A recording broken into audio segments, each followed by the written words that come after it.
117-8889.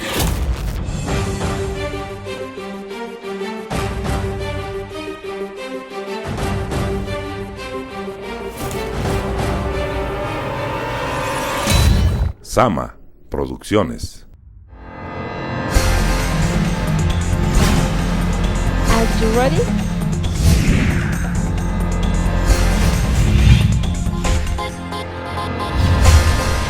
Hello folks, I hope you're having a great time today. I am Teacher Carrera, and as I promised, today I have the new clip for our English course. But first of all, let's remember how this is going to work. Remember that here on your screen you will be shown the subtitles in English and in Spanish in order for you to make a comparison between my speaking and the written form of the language. And in the last video, if you remember, we were talking about salutations, we were talking about farewells as well, but for this video we are going to analyze the function of the verb to be. Are you ready?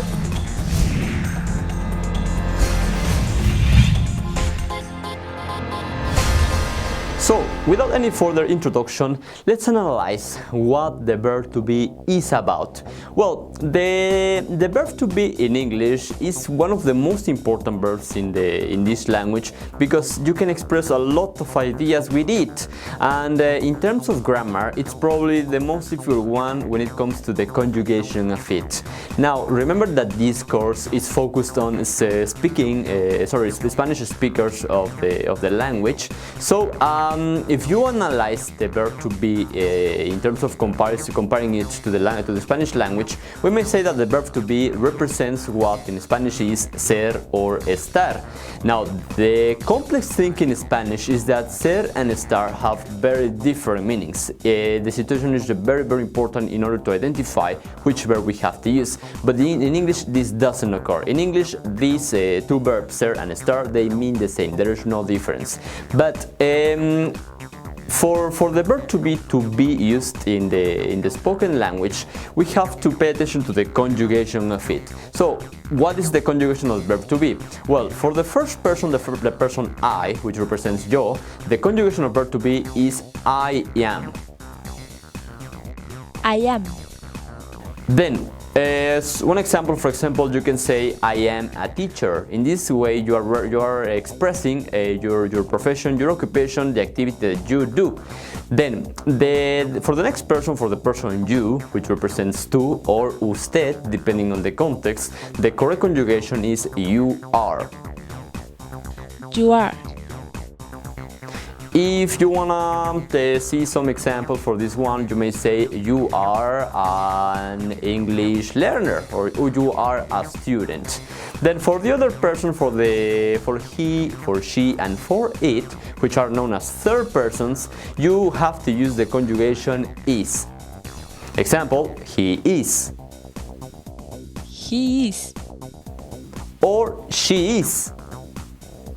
She is. Or it is. It is.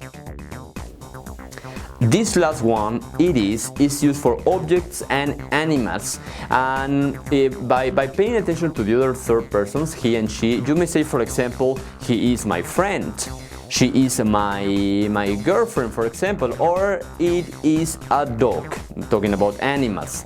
Then, for the other persons, like the person or the pronoun we, representing nosotros, the correct conjugation is are. So, in the end, we have we are. We are. One very famous example of this pronoun is the song "We Are the Champions." This is a good expression to remember in order for you to remember what the correct conjugation for "we" is. Then for the other plural, which is you, representing ustedes, and just I'm gonna be very clear here that you could mean tú and ustedes. It means both things. Then you make the differentiation by paying attention to the context, but the conjugation is the same. You have to say you are. You are. For example, you have you are my friends or you are my students. Then for the last person, the last pronoun, which is they, meaning in Spanish ellos, the conjugation is the same as for we and you in the end you have they are. They are. An example of this conjugation, they are my parents. They are my father and my mother. So now you know how to conjugate the verb to be, and just remember that verb to be is useful for expressing your mood, your occupation, your location, and several other ideas. But if you want to understand this in an easier way, you may understand this in Spanish as ser or estar. So thank you very much for watching this video. I hope this has been very useful for you. Remember, you have to practice, you have to repeat, you have to study every day if you want to become a proficient English speaker.